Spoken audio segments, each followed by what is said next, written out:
ॐ वर्णानामर्थसङ्घानां रसानां छन्दसामपि मङ्गलानां च कर्तारौ वन्दे वाणी विनायकौ। प्यारे बच्चों, नमस्कार।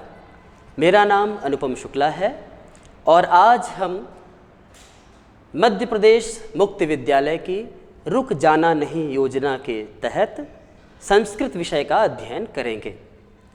मैं बताना चाहूँगा कि हमारे बच्चों ने अभी बोर्ड परीक्षाएं दी हैं 10वीं कक्षा में संस्कृत विषय की, और ये कक्षा उन बच्चों के लिए है जो बच्चे किसी भी कारण से असफल हो गए, अनुत्तीर्ण हो गए।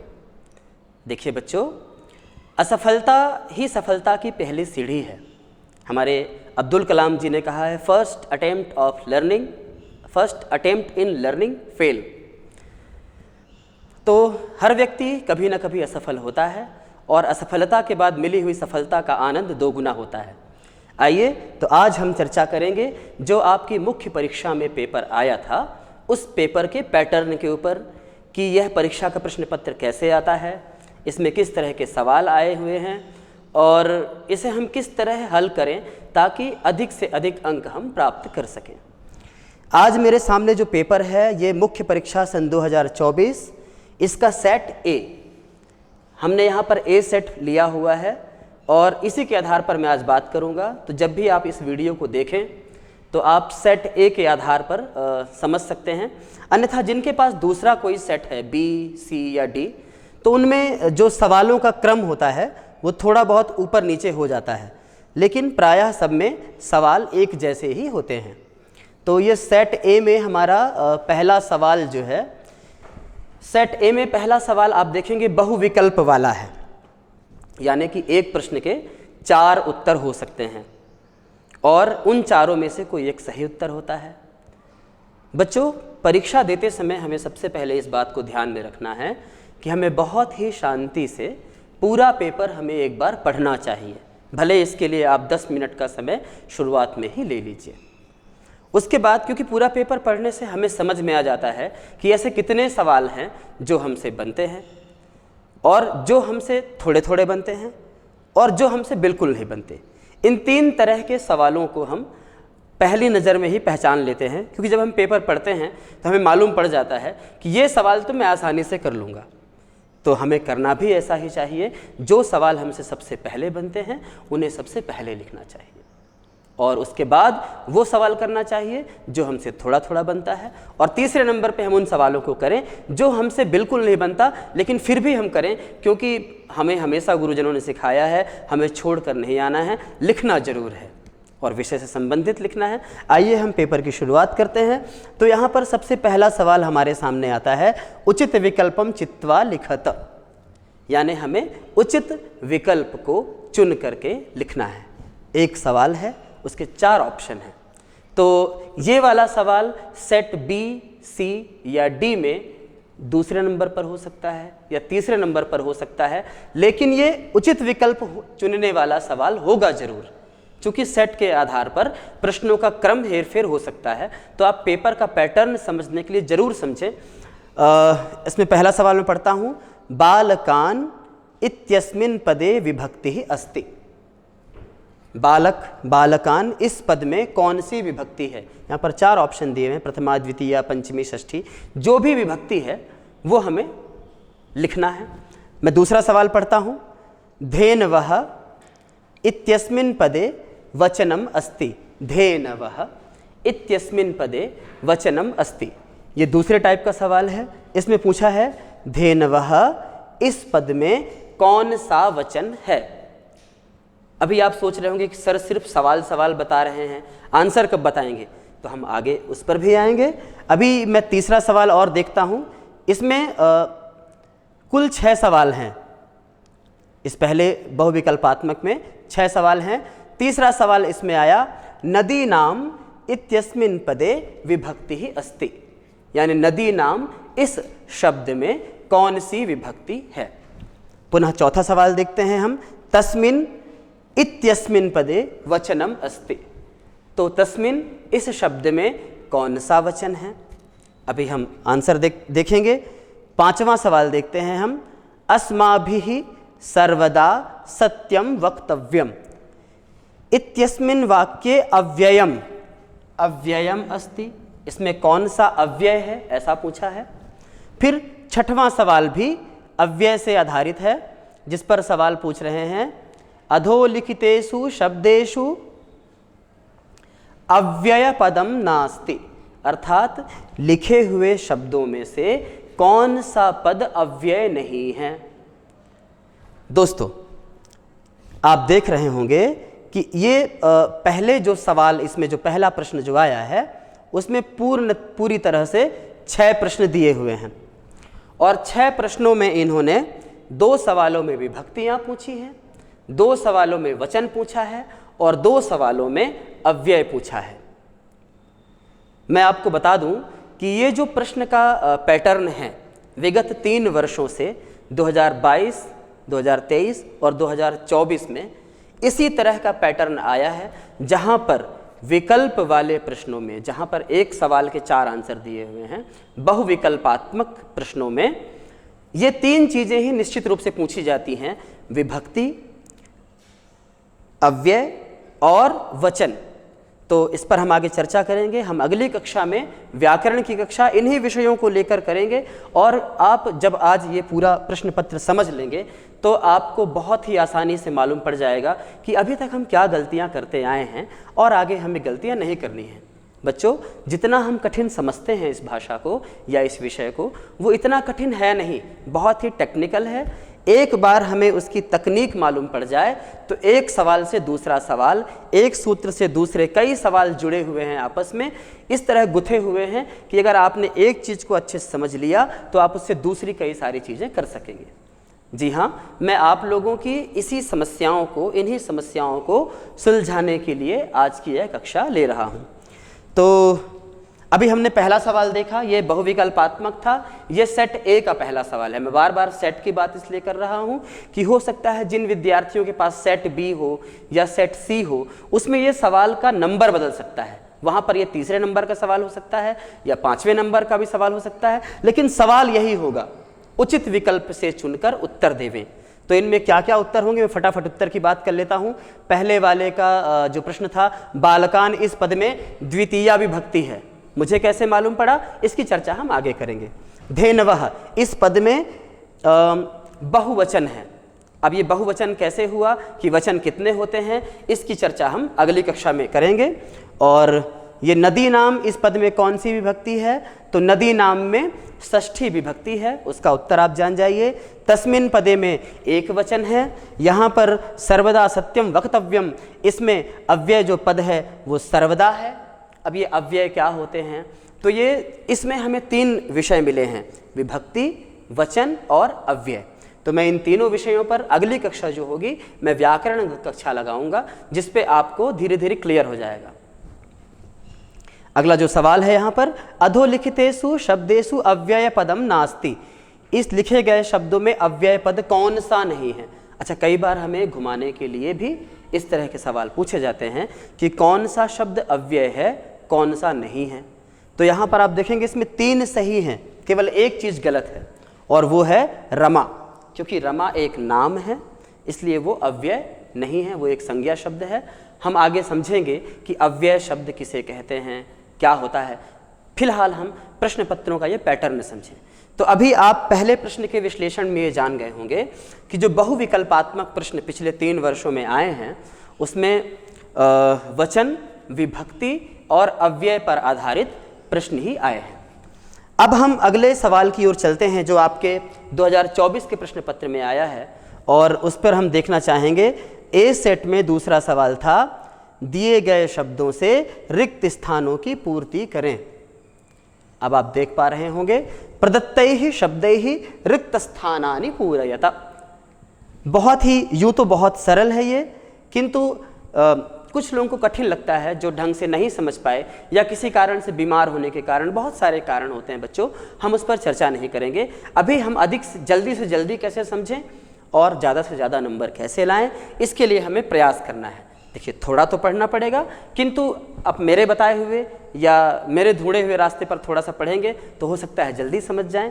सबका अपना अपना एक तरीका है। आइए इसमें देखते हैं, यहाँ पर कुछ शब्द दिए हुए हैं, धावती, जननी, दुर्लभः, समलम, सत्वरम, जलम, श्वेतः। इन रिक्त स्थानों में क्या शब्द आएंगे वो यहाँ पर दिए हुए हैं। अब मैं पहला सवाल पढ़ता हूँ। श्वेतः अश्वः धावति इत्यस्मिन् वाक्ये विशेषण पदम अस्ति। विशेषण पदम अस्ति। दूसरा सवाल पढ़ता हूँ। जननी तुल्यवत्सला इत्यस्मिन् वाक्ये विशेष्य पदम अस्ति। अब देखते जाइए सवालों का पैटर्न क्या पूछा है। फिर सलिलम इत्यस्य पदस्य पर्याय पदम अस्ति। पर्याय पदम मतलब पर्यायवाची शब्द। दूसरा, निर्मलम इत्यस्य पदस्य विलोम पदम अस्ति। विलोम पद आप जानते हैं, उल्टा, अपोजिट वर्ड्स। ओह, क्षमा चाहूंगा, थोड़ा कुछ ये हो गया जी। फिर अगला सवाल है, सुलभः इत्यस्य पदस्य विलोम पदम अस्ति। शीघ्रम इत्यस्य पदस्य पर्याय पदम अस्ति। अब इधर पे सारे सवाल हमारे सामने आ गए रिक्त स्थान में। हो सकता है सेट में ये थोड़ा ऊपर नीचे होंगे, वो आप मिलान कर लीजिएगा। बस आपको ये शब्दों को ध्यान से सुनना है। अब आप नोटिस कर रहे होंगे, आप थोड़ा सा ध्यान देंगे तो समझ जाएंगे, रिक्त स्थान में भी उन्होंने 3 तरह की चीज़ें पूछी है। विशेषण पद और विशेष्य पद, ये एक तरह की बात हो गई। विशेषण विशेष्य क्या है, इस पर मैं अगली कक्षा में व्याकरण के अनुसार चर्चा करूंगा, निश्चित रूप से चर्चा करूंगा। और दूसरा पूछा है पर्यायवाची शब्द, पर्याय पदम, पर्याय पदम। तीसरा पूछा है विलोम पदम, विलोम पदम। तो जो सवाल यहाँ पर है, रिक्त स्थानों की पूर्ति करें, जिसमें आपको दिए गए शब्दों के अनुसार ही भरना है। थोड़ा सा अपना दिमाग भी चलाना है और थोड़ा सा इसको देखना भी है। अगर आप अभी देखेंगे आंसर, तो श्वेतः अश्वः धावति, इस वाक्य में विशेषण पद कौन सा है। तो आप विशेषण और विशेष्य मैं जब आगे पढ़ाऊंगा तब तो बताऊंगा ही, अभी एक संक्षेप में बता देता हूं। काले बाल, अब मैं यहाँ पर किसकी विशेषता बतला रहा हूँ, बालों की। तो बाल मेरे कैसे हैं, काले। तो जिसकी विशेषता बतलाई जाती है वो बालों की विशेषता बतला रहा हूँ। तो जिसकी विशेषता बतलाई जाती है वो विशेष्य, और बालों की विशेषता मैंने किससे बतलाई, काले रंग से। तो काला रंग हो गया विशेषण। अब यहाँ पर है श्वेतः अश्वः, श्वेत माने सफेद, अश्व माने घोड़ा, सफेद घोड़ा। इस वाक्य में विशेषण पद क्या होगा, आंसर ऊपर भी दिया हुआ है, श्वेतः, पहले में श्वेतः आ जाएगा। जननी तुल्यवत्सला इत्यस्मिन् वाक्ये विशेष्य पदम अस्ति। तो पहले हमने चर्चा की कि जिसकी विशेषता बतलाई जाती है वो विशेष्य पद होता है, और जिस शब्द से हम उसकी खासियत बता रहे हैं तो वो हो जाता है उसका विशेषण। तो यहाँ पर कह रहा है विशेष्य पद हमें ढूंढना है। जननी तुल्यवत्सला, सीधी सीधी बात है, जननी तुल्यवत्सला। जननी समान स्नेह करने वाली थी, समानता का स्नेह करना ये एक विशेषता हो गई, विशेषण हो गया। लेकिन वो विशेषण किसके लिए उपयोग किया गया है, तो जननी के लिए। तो जननी हमारा दूसरा आंसर हो गया, यहाँ पे जननी आ जाएगा। फिर सलिलम, इस पद का पर्यायवाची शब्द क्या है, सलिलम के लिए यहाँ पर दिया हुआ है जलम, सलिल माने होता है जल। फिर सुलभः, सुलभ का उल्टा होता है दुर्लभ, तो ये दुर्लभ कुछ हो गया। फिर आ गया यहाँ पे शीघ्रम, इसका पर्यायवाची शब्द होगा शीघ्रम माने जल्दी जल्दी। अब पूछा है पर्याय पदम, तो सत्वरम यानी कि जल्दी जल्दी, सत्वरम का भी अर्थ जल्दी जल्दी होता है। और फिर अगला सवाल है यहाँ पर, एक तो छूट गया कोई, निर्मलम, निर्मल, निर्मल का उल्टा हो सकता है विलोम शब्द, तो विलोम समलम। तो हमने खाली स्थान वाले सवालों में ये नोटिस किया होगा कि यहाँ पर भी 3 तरह की चीज़ें पूछी गई हैं, और ये चीज़ें जो हैं पिछले 2 वर्षों के प्रश्न पत्र में एक जैसा पैटर्न रहा है। तो आपको ये पैटर्न ध्यान रखना है बच्चों कि पूछा क्या जाता है। तो रिक्त स्थान वाले में 3 तरह की बातें आई हैं, विशेषण विशेष्य, पर्यायवाची शब्द और विलोम शब्द। अब हम चलते हैं तीसरे सवाल की ओर। ध्यान रहे मैं सेट ए पर आपको बता रहा हूँ, तो जब ये वीडियो आप लोग देखें तो आप लोग अपने पेपर से मिलान अवश्य करें। हो सकता है आपके पेपर में ये वाला सवाल कहीं पर और हो। युग्म मेलनम, अभी हमारा अगला जो सवाल आ रहा है वो है युग्म मेलन। अच्छा, जिन बच्चों के पास प्रश्न पत्र नहीं है तो परेशान होने की आवश्यकता नहीं है। प्रश्न पत्र आपको ऑनलाइन भी मिल जाता है आजकल, मोबाइल में, टैबलेट में, लैपटॉप में, आप कहीं से भी ऑनलाइन पेपर डाउनलोड कर सकते हैं और निकाल सकते हैं। बहुत ही आसान है। आप बोलिए MP board 10th class Sanskrit paper 2024 सब निकलता है। आइए हम तीसरे सवाल की ओर चलते हैं। तीसरा सवाल हमारा है युग्म मेलनम, यानी कि सही जोड़ी मिलाएं। अब आप देख रहे होंगे एक तरफ, आप देखिए एक तरफ 6 शब्द हैं और दूसरी तरफ पूरे 12 शब्द हैं। ये काफ़ी बड़ा हो गया, मैं इसे थोड़ा छोटा कर देता हूं। अभी देखिए, तो 1 2 3 4 5 6 और इन 6 से हमको मिलाना है 1 2 3 4 5 12। ये हमें केवल कंफ्यूज करने के लिए या हमारे बुद्धि का स्तर जानने के लिए इस तरह परीक्षक महोदय कई बार सवालों को दे देते हैं। इनमें से सीधी सी बात है 6 गलत हैं और 6 ही सही हैं, पर वो 6 कौन से सही हैं इसे हमको मिलान करना है। तो युग्म मेलनम में जब आप सही जोड़ी मिलाएंगे तो व्याकरण के कुछ खंडों को ये सही जोड़ी मैच द फॉलोइंग में इस्तेमाल किया गया है। आप देखिए, शब्द मैं पढ़ता हूँ पहले। पुस्तकालयः, निश्चलः, सूर्योदयः, अनुरूपम, चौरभयम, त्रिभुवनम। अभी आप जब इधर के आंसर पढ़ेंगे, इसमें जो मिलान करने वाला सही चीज़ पढ़ेंगे तो आप पाएंगे तत्पुरुष समास, यण स्वर संधि, द्वंद्व समास, वृद्धि स्वर संधि, गुण स्वर संधि, निधन चलः, बहुब्रीहि समास, अव्ययी भाव समास, निधन चलः, कर्मधारय समास, दीर्घ स्वर संधि, द्विगु समास। तो आप देखेंगे इसमें कि केवल 3 तरह की बातें की गई हैं, संधि, समास और तीसरा जो पॉइंट है इसमें संधि विच्छेद करके दिखा दिया है, जैसा कि निधन चला, निधन चला।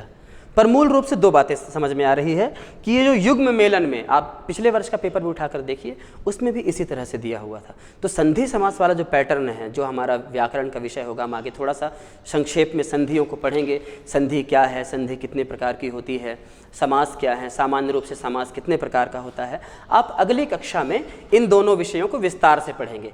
आज का हमारा विषय केवल प्रश्न पत्र का विश्लेषण है और उसमें क्या, कौन सी चीज़ को कहाँ पूछा गया है, इसको जानना है। तो चलिए हम फटाफट इसके आंसर कर लेते हैं। पुस्तकालयः, पुस्तक धन आलयः, जैसे विद्या धन आलय, हाँ, वाचन धन आलय, वाचनालय, पुस्तक धन आलय, पुस्तकालय। ऐसे ही ये यहाँ पर दीर्घ स्वर संधि हो जाएगा पहले का आंसर। पुस्तकालयः, निधन छलः, यहाँ पर 2 तरह से निह छलः है और निश्चलः है। तो छलः चलः में कौन सा होगा, कन्फ्यूजन होगा, लेकिन सही ये वाला होगा। निधन चलः एक सूत्र होता है, उस सूत्र के माध्यम से वो च को छ हो जाता है आदेश, वो आप आगे संधि की कक्षा में जरूर पढ़ेंगे। ये व्यंजन संधि का एक पॉइंट है। तो इसमें संधि में व्यंजन संधि और विसर्ग संधि पूछा है, स्वर संधि हम आगे देखेंगे। सूर्योदयः, सूर्य धन उदयः, जिस तरह सूर्य धन उदय मिलकर सूर्योदय, आ उ मिलकर ओ हो जाता है, ये एक संधि का प्रकार है। चंद्र धन उदय, चंद्रोदय, भाग्य धन उदय, भाग्योदय, ऐसे ही सूर्य धन उदय, सूर्योदय, ये गुण स्वर संधि है, ये तीसरा वाला है। चौथा अनुरूपम, यहाँ पे अनुरूपम, अनु एक उपसर्ग है। आगे हम अगली कक्षा में हम चर्चा करेंगे कि यहाँ पर उपसर्ग से संबंधित सवाल भी एक आध दिया हुआ है। उपसर्ग क्या है आप अगली कक्षा में जानेंगे, जब हम विषयवार पढ़ाएंगे, आपको व्याकरण का थोड़ा थोड़ा बताएंगे कि परीक्षा के लिए कितना उपयोगी है और आप कैसे आसानी से जल्दी इन चीज़ों को समझ करके आप काम कर सकते हैं। उपसर्गों की संख्या बहुत ज़्यादा नहीं है, कुल 22 उपसर्ग हैं संस्कृत में और बहुत ही सरल। जब मैं अगली कक्षा लूँगा तो उसमें आपको एक ही श्लोक में सारे 22 श्लोक उपसर्गों को आपको समझा दूंगा कि कैसे पकड़ते हैं। तो ये अनु उपसर्ग होने के कारण ये अव्ययी भाव समास हो जाता है। ये चौथे नंबर पर अव्ययी भाव समास है। 5वां है चौरभयम। ये चौरभयम ये तत्पुरुष समास के अंतर्गत आ जाएगा। चौरात भयम ये 5वां। त्रिभुवनम संख्या पूर्वो द्विगु होने के कारण यहाँ पर द्विगु समास हो जाएगा। अब ये समास की बात आई है, समास क्या है, संधि क्या है और उपसर्ग क्या है, इसकी कक्षा हम अगले सत्र में लेंगे, अगले वीडियो में। तो अभी तीसरा प्रश्न हमने पढ़ लिया। प्रश्न पत्र के में जो तीसरा प्रश्न था उसका क्या कैटेगरी है और उसमें क्या पूछा गया है। तो बीते सालों के जब आप प्रश्न पत्र भी देखेंगे तो आपको यही चीज़ उसमें मिलने वाली है। अब हमारा चौथा प्रश्न यहाँ पर आ गया है। आप देखिए, एक पदेन उत्तरम लिखत। बहुत सारे बच्चे इसको पढ़कर घबरा जाते हैं और सोचते हैं कि ये क्या पूछ लिया। बहुत ही सिंपल है, एक पद का मतलब होता है एक शब्द में उत्तर देना, वन वर्ड आंसर। पूछा गया है लंबा चौड़ा, आपको केवल एक शब्द में उत्तर देना है। इनमें से भी 3 प्रश्नों में प्रत्यय को पूछा गया है और ये 3 सवाल जो हैं ये पाठगत हैं। ये जो 3 सवाल हैं ये पाठ के अंदर से हैं, जो आपके पाठों में छोटे छोटे सवाल बहुत जैसे कि तुरंत कहानी सुनकर बताने वाले वो वाले सवाल हैं। और भी यहाँ पर जो 3 सवाल हैं वो प्रत्यय पर आधारित हैं। तो प्रत्यय क्या हैं, उपसर्ग क्या हैं, इनकी कक्षा हम आगे पढ़ेंगे। प्रत्यय वैसे मैं सामान्य जानकारी बता देता हूँ, शब्दों के अंत में जुड़े जाने वाले वे शब्दांश जो जुड़कर उस शब्द का अर्थ बदल देते हैं वो प्रत्यय कहलाते हैं। और ठीक उसी का अपोजिट शब्दों के आरंभ में, शुरुआत में जुड़ने वाले, धातुओं के आरंभ में जुड़ने वाले वे शब्दांश जो जुड़कर उसका अर्थ बदल देते हैं उनको हम उपसर्ग कहते हैं। सफिक्स और प्रीफिक्स, यही प्रत्यय उपसर्ग की चर्चा हमने संस्कृत में की है। हिंदी में भी यही चीज़ें होंगी। तो इसमें आदाय में कौन सा प्रत्यय है, यहाँ पर ल्यप प्रत्यय है। अब ये ल्यप प्रत्यय क्या है आगे उत्तर में आपको बताऊंगा मैं। कथितुम में तुमुन प्रत्यय है। इनके सबके कुछ छोटे छोटे पहचान के चिन्ह भी हैं कि आप कैसे पहचान सकते हैं इनको। तुमुन प्रत्यय है यहाँ पर,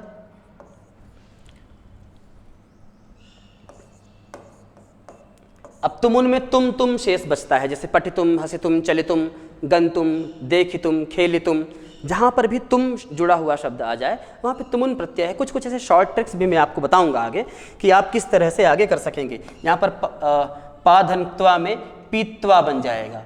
अब ये त्वा प्रत्यय भी बहुत ही सिंपल है, जहाँ जहाँ आपको त्वा दिखे, गत्वा, अंततो गत्वा, हसित्वा, खादित्वा, चलित्वा, तो वहाँ पर त्वा प्रत्यय होता है। एक बार अगर आपने ध्यान से इस वीडियो को पूरा देख लिया तो मेरा वादा है कि आप बहुत अच्छे अंक ला सकेंगे। ऐसे शॉर्ट ट्रिक्स आपको मिलेंगे कि कम समय में अधिक नंबर कैसे लाएं। आइए हम चौथे सवाल को यहीं पर संपन्न करते हैं। ये 3 सवाल पाठगत हैं। अनिशम महानगर मध्य किम चलती, रात दिन शहरों के बीच में क्या चल रहा है, तो गाड़ियों की पंक्तियां चल रही हैं, रात दिन बहुत सारी गाड़ियां चल रही हैं। दुर्बल सुत में किसकी अधिक कृपा होती है, जो कमज़ोर बच्चे पर सबसे अधिक कृपा कौन करता है, तो जाहिर सी बात है कमज़ोर बच्चे पर उसकी माँ बहुत कृपा करती है। और पिता पुत्राय बाल्य किम यक्षति, पिता अपने बच्चे को बचपन में क्या देते हैं, तो बचपन में हम सबको विद्या रूपी धन ही मिला है। लेकिन इन सवालों में भी एक बड़ी महत्वपूर्ण बात आई है। अगर आप थोड़ा, मैं इसको और बड़ा करता हूँ ताकि आप अच्छे से देख सकें। अभी जब आप इसको बड़ा कर दिया हूं मैं, आपको दिख रहा होगा। ध्यान दीजिए, इस तरह के सवालों में एक बड़ी महत्वपूर्ण, संस्कृत भाषा हो, इंग्लिश भाषा हो या हिंदी भाषा हो, भाषा चाहे कोई भी हो, सवाल में ही आधा जवाब छुपा रहता है। बस हमें एक उस पॉइंट को पकड़ना है जिस शब्द के आधार पर हमें जवाब देना है। जैसे मैं आप लोगों को उदाहरण देना चाहूँगा कि एक सवाल मैं पूछता हूँ, राम जी के पुत्र का नाम क्या था। अब ध्यान से सुने, राम जी के पुत्र का नाम क्या था। अब आप इसमें देखेंगे एक प्रश्नवाचक शब्द मिलेगा, वो प्रश्नवाचक शब्द है क्या। अब हमें उसी केवल क्या का जवाब अगर मिल जाए तो पूरा आंसर बन जाएगा। राम जी के पुत्र का नाम क्या की जगह पर आप लवकुश डाल दीजिए, लवकुश था। तो आप देखेंगे ये कुछ प्रश्नवाचक शब्द हैं। उन प्रश्नवाचक शब्दों को हम संस्कृत में सप्तककार कहते हैं।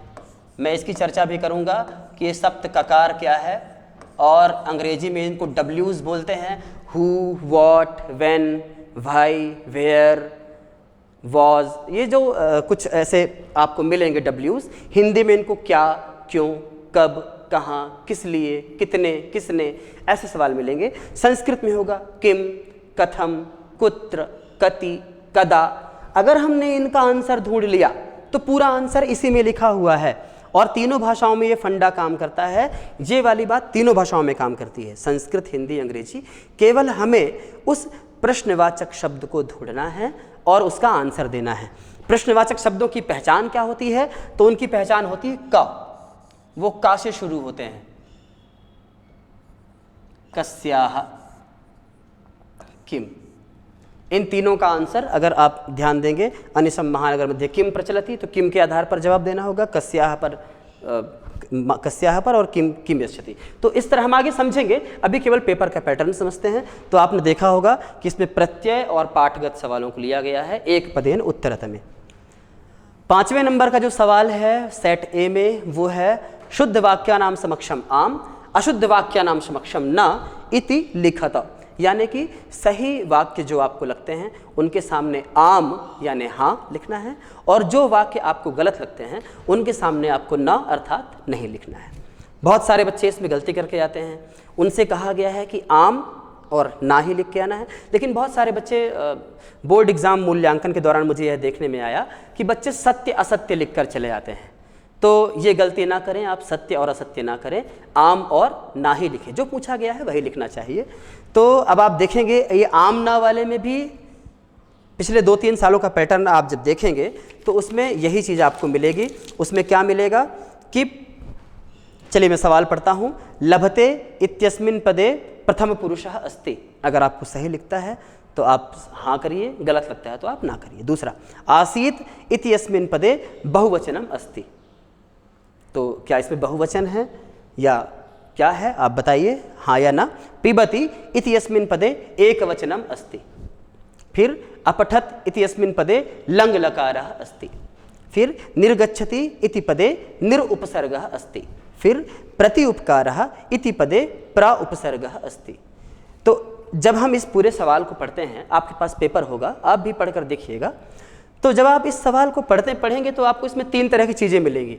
आपको क्या मिला, पहला तो मिला होगा आपको पुरुष के बारे में पूछा गया। ये पुरुष क्या है, ये पर्सन कहलाते हैं, प्रथम पुरुष, मध्यम पुरुष, उत्तम पुरुष। ये हम आगे पढ़ेंगे, person, first person, second person, third person. और दूसरा सवाल इसमें पूछा है वचन के ऊपर। ये वचन क्या है, तो मैं भी संक्षेप रूप में आपको बता देता हूँ। वचन संस्कृत में 3 होते हैं। कोई चीज़ एक है, वस्तु, प्राणी, व्यक्ति, कुछ भी सामान, तो एक वचन। कोई चीज़ अगर 2 है तो द्विवचन, और 2 से अधिक चाहे वो कितने भी हो, वो 3 भी हो सकते हैं और 3 लाख भी हो सकते हैं। तो 2 से अधिक जितना होने पर भी बहुवचन। तो हम वचनों पर भी जाएंगे। और तीसरा इसमें पूछा है लकार। लकार क्या होते हैं, लकार होते हैं टेंस, जैसे कि भूतकाल, वर्तमान काल, भविष्य काल। इसके अलावा भी कुछ और हमारे में आज्ञा के लिए और विधि बताने के लिए कुछ लकारों की व्यवस्था हमारे संस्कृत साहित्य में, व्याकरण में की गई है। हम उस पर संक्षिप्त चर्चा करेंगे कि कौन से लकार का क्या मतलब होता है। फिर इसमें और क्या पूछा है, एक चीज़ पूछी है इसमें वापस से, उपसर्ग, जिस पर हम आगे चर्चा करेंगे। अब अगर आपको लगता है कि ये बिल्कुल सही है तो आप सब में आम आम आम कर सकते हैं। आपको लगता है कि नहीं कुछ गलत है तो उसमें ना कर सकते हैं। किसी भी स्थिति में आप सत्य और असत्य ना लिखें, क्योंकि इससे मूल्यांकन करता जो आपकी कॉपीज चेक करते हैं वो इनको गलत कर देते हैं। तो हम देख लेते हैं क्या क्या पूछा गया है। मैं भी आपको सही आंसर बता देता हूँ। इसमें लभते इति यस्मिन् पदे प्रथम पुरुषः अस्ति। जी हाँ, बिल्कुल सत्य है। यहाँ पर आएगा आम। क्यों? क्योंकि लभते, लभेते, लभन्ते ऐसा बनता है प्रथम पुरुष में। दूसरा, आसीत इति यस्मिन् पदे बहुवचनम् अस्ति। आसीत का मतलब होता है था, केवल एक था। तो थे होने से था का बहुवचन क्या होगा, एक था और बहुत सारे थे। तो अगर बहुवचन होता तो यहाँ पे आसन होना चाहिए था, तो मतलब ये गलत है। तो दूसरे का आंसर हो जाएगा ना। आप लोग देख लीजिएगा, हो सकता है किसी सेट में ये सवाल 6वें नंबर पे चला गया हो या पहले नंबर पर हो, पर इसका आंसर यही होगा, ये कन्फर्म है। आप ये मिलान कर लेवें और सरल तरीके से हम कैसे समझें इन चीज़ों को, ये आगे हम चर्चा करेंगे। दूसरा, पिबती, इस पद में एक वचन है, आम, बिल्कुल सही, हाँ एक वचन है। फिर अपठत, इस पद में लंग लकार है, जी बिल्कुल आम, सही बोला इन्होंने। फिर निर्गच्छति, इस पद में निरुपसर्ग है, आम, ये भी सही है। फिर प्रति उपकार है, इस पद में प्रउपसर्ग है, तो ना।